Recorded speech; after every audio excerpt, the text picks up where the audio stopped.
इतिहास के प्रमुख टॉपिक जैन धर्म को पढ़ेंगे।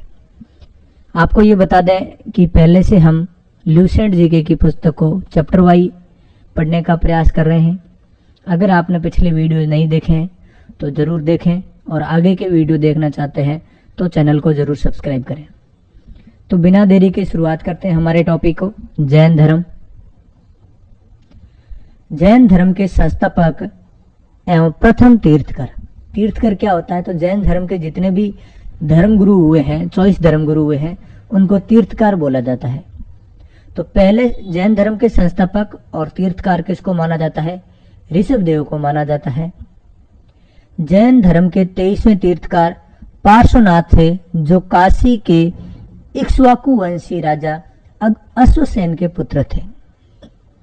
ध्यान से सुने, जैन धर्म के 23वें तीर्थकार कौन थे?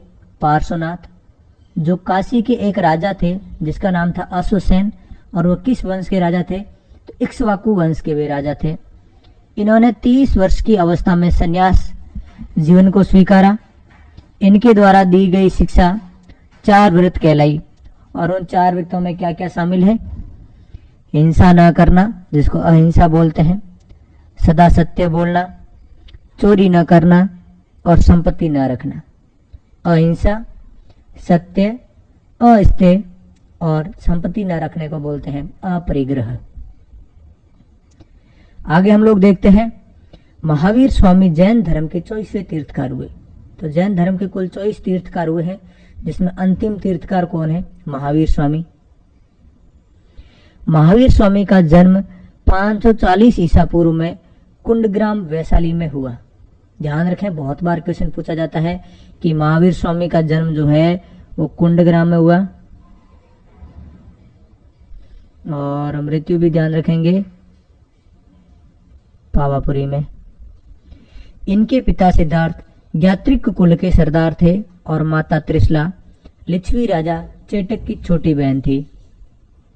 तो ध्यान रखें, इसके पिता सिद्धार्थ ज्ञात्रिक कुल के सरदार थे, और माता त्रिशला लिच्छवी राजा चेटक की बहन थी। महावीर स्वामी की पत्नी का नाम यशोदा एवं पुत्री का नाम अनोजा या प्रियदर्शनी था। तो ध्यान रखें, महावीर स्वामी की पत्नी का नाम यशोदा और पुत्री का नाम क्या था? अनोजा या प्रियदर्शनी। और उनके बचपन का नाम था वर्धमान। महावीर स्वामी के बचपन का नाम वर्धमान। इन्होंने 30 वर्ष की उम्र में माता पिता की मृत्यु के बाद अपने बड़े भाई नंदीवर्धन से अनुमति लेकर संन्यास जीवन को स्वीकार किया था। तो महावीर स्वामी के बारे में जानकारी ध्यान रखें कि इनका जन्म कुंडग्राम में हुआ था। इनके पिता का नाम सिद्धार्थ, माता का नाम त्रिशला, इनकी पत्नी का नाम यशोदा और पुत्री का नाम अनोजा या प्रियदर्शनी, और महावीर स्वामी के बचपन का नाम वर्धमान था। 30 वर्ष की उम्र में इन्होंने माता पिता की मृत्यु के बाद अपने भाई नंदीवर्धन से अनुमति लेकर संन्यास जीवन को स्वीकार किया था। 12 वर्ष की कठिन तपस्या के बाद महावीर को जृंभिक के समीप ऋजुपालिका नदी के तट पर साल वृक्ष के नीचे तपस्या करते हुए संपूर्ण ज्ञान का बोध हुआ था। तो महावीर स्वामी को ज्ञान की प्राप्ति किस प्रकार हुई? तो 12 वर्षों की तपस्या के बाद, अर्थात 30 वर्ष की उम्र में उन्होंने संन्यास लिया था। 12 वर्ष बाद जृंभिक के समीप ऋजुपालिका नदी के तट पर साल वृक्ष के नीचे तपस्या करते हुए उनको ज्ञान की प्राप्ति हुई थी। ज्ञान प्राप्ति के बाद महावीर जिन अर्थात विजेता, अर्हत अर्थात पूज्य, और निर्ग्रंथ अर्थात बंधनहीन कहलाई। तो ज्ञान प्राप्ति के बाद महावीर के नाम क्या क्या हो गए? तो जिन, अर्हत या निर्ग्रंथ। जिन का अर्थात विजेता, अर्हत का अर्थात पूज्य, और निर्ग्रंथ का अर्थ है बंधनहीन। महावीर ने अपना उपदेश प्राकृत भाषा में दिए। ये बहुत महत्वपूर्ण है। महावीर और बुद्ध के बारे में बहुत बार पूछा जाता है कि उन्होंने किस भाषा में अपने उपदेश दिए। तो महावीर ने अपने उपदेश प्राकृत भाषा में दिए थे, तथा बुद्ध ने अपने उपदेश पाली भाषा में दिए थे। महावीर के प्रथम अनुयायी उनके दामाद प्रियदर्शनी के पति जामिल बने थे। तो महावीर स्वामी के पहले अनुयायी कौन बने थे? तो उनके दामाद अर्थात प्रियदर्शनी के पति जामिल बने थे। प्रथम जैन भिक्षुणी कौन थी? तो राजा दधिवान की पुत्री चंपा थी, तो राजा दधिवान की पुत्री चंपा। महावीर ने अपने शिष्यों को 11 गणधरों में विभाजित किया। बहुत ही महत्वपूर्ण पॉइंट है कि महावीर ने अपने शिष्यों को कितने गणधरों में विभाजित किया था? 11 गणधरों में। आर्य सुधर्मा अकेला ऐसा गणधर था जो महावीर की मृत्यु के बाद भी जीवित रहा। आर्य सुधर्मा ऐसा गणधर था जो महावीर की मृत्यु के बाद भी जीवित रहा और जो जैन धर्म का प्रथम थेरा या मुख्य उपदेशक हुआ, जिसको जैन धर्म का प्रथम थेरा या मुख्य उपदेशक बोलते हैं। लगभग 300 ईसा पूर्व में मगध में 300 ईसा पूर्व का जो सन था, वहां मगध में 12 वर्ष का भीषण अकाल पड़ गया, जिसके कारण भद्रबाहु अपने शिष्यों सहित कर्नाटक चले गए। जैन धर्म के धर्मगुरु ही हुआ करते थे जिनका नाम था भद्रबाहु। वे अपने शिष्यों के साथ कहाँ चले गए थे? कर्नाटक। किंतु कुछ अनुयायी स्थूलभद्र के साथ मगध में ही रुक गए।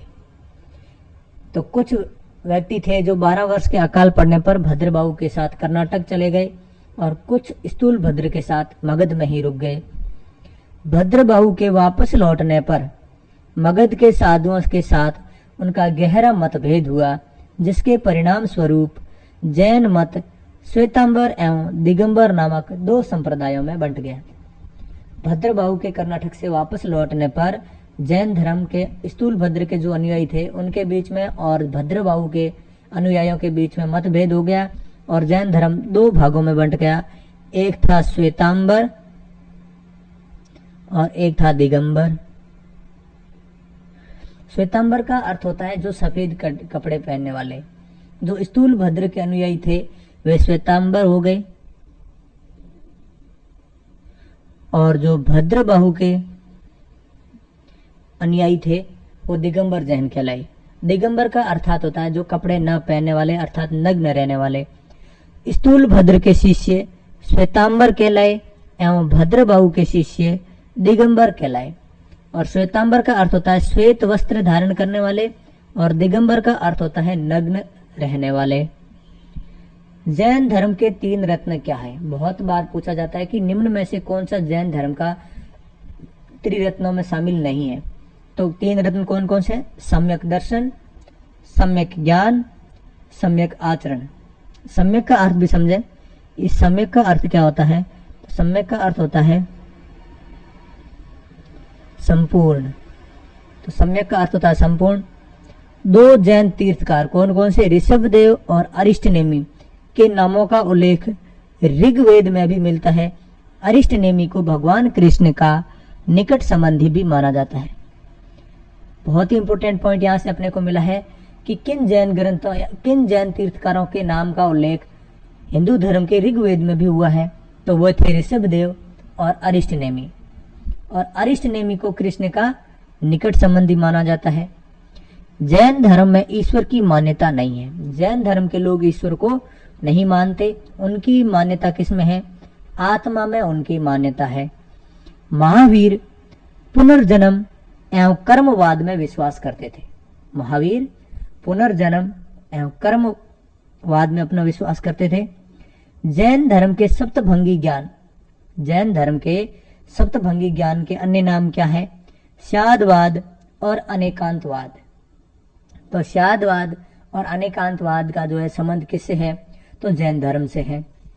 जैन धर्म मानने वाले कुछ राजा, इतिहास में हम कुछ राजाओं के नाम पढ़ते हैं जो जैन धर्म के अनुयायी थे या जैन धर्म को मानते थे। उनमें से कुछ यहाँ पे लिखे हुए हैं। उदयन, वंद राजा, चंद्रगुप्त मौर्य, कलिंग नरेश खारवेल और राष्ट्रकूट राजा अमोघवर्ष और चंदेल। ये ऐसे राजा हुआ करते थे जो जैन धर्म को अपनाते थे या जैन धर्म को मानते थे।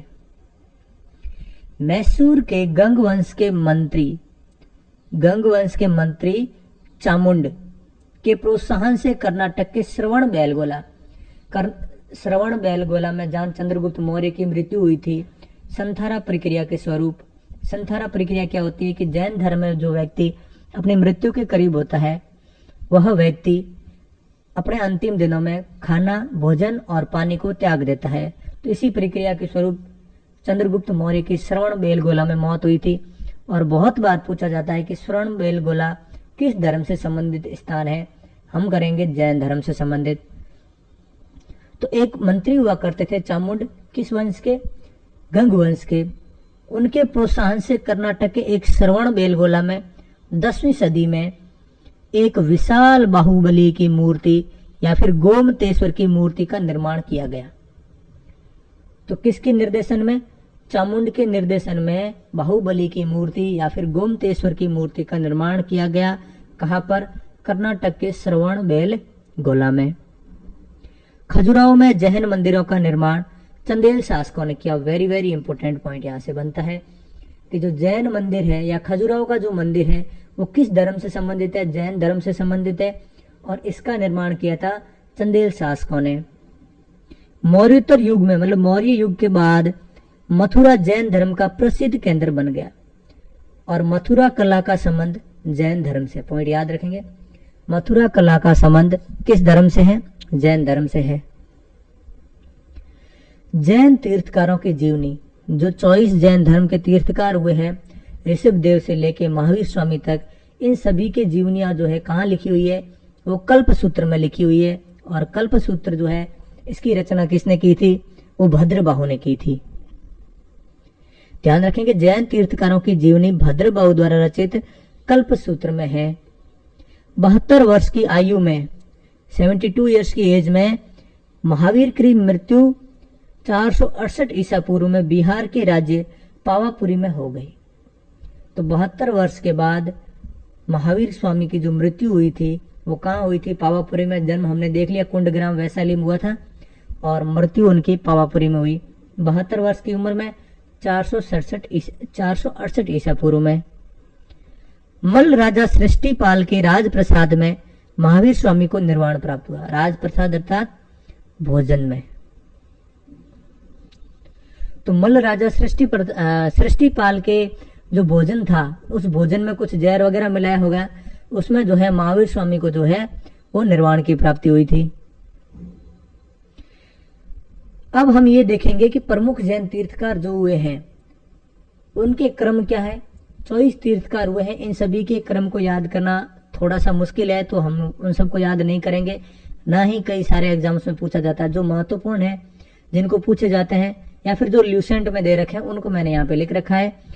और उनके प्रतीक चिन्हों के बारे में बहुत बार पूछा जाता है। तो शुरू करते हैं। ऋषभ देव या फिर ऋषभ देव को आदिनाथ भी कहा जाता है। वे जैन धर्म के पहले तीर्थकार थे और उनका प्रतीक चिन्ह है बैल। अजीतनाथ जैन धर्म के दूसरे तीर्थकार थे और इनका प्रतीक चिन्ह क्या है? हाथी। संभव जैन धर्म के तीसरे तीर्थकार थे और इनका प्रतीक चिन्ह है घोड़ा।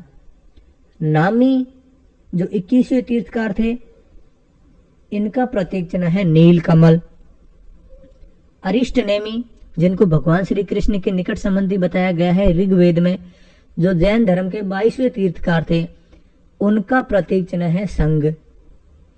पार्श्वनाथ जो जैन धर्म के 23वें तीर्थकार थे, उनका प्रतीक चिन्ह है सांप। महावीर स्वामी जो जैन धर्म के अंतिम तीर्थकार 24वें तीर्थकार, या आप ये भी याद रखेंगे कि जैन धर्म के वास्तविक संस्थापक महावीर स्वामी को माना जाता है और उनका प्रतीक चिन्ह क्या है? सिंह। अब जैन धर्म में महावीर स्वामी की मृत्यु के बाद कुछ राजाओं ने जैन संगीतियां आयोजित करवाई।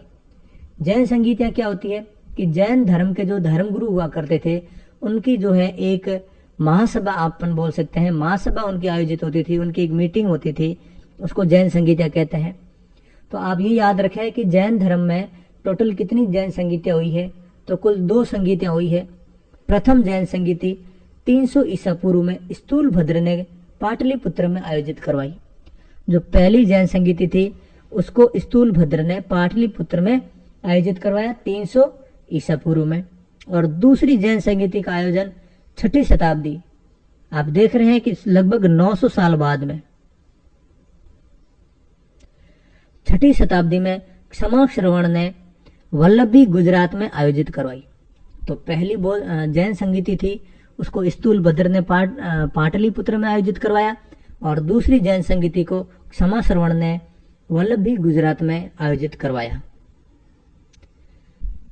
यहाँ पर हमने जैन धर्म के रिलेटेड जितने भी पॉइंट है आपके बहुत से एग्जाम्स में पूछे गए हैं या फिर आपके बहुत से एग्जाम्स में पूछे भी जाएंगे, तो आपसे ये निवेदन है कि अगर आपने इस चैनल को सब्सक्राइब नहीं किया है तो जरूर सब्सक्राइब करें, ताकि ऐसे ही वीडियो आपको इस चैनल पर मिलते रहें। Thank you. जय हिंद, जय भारत।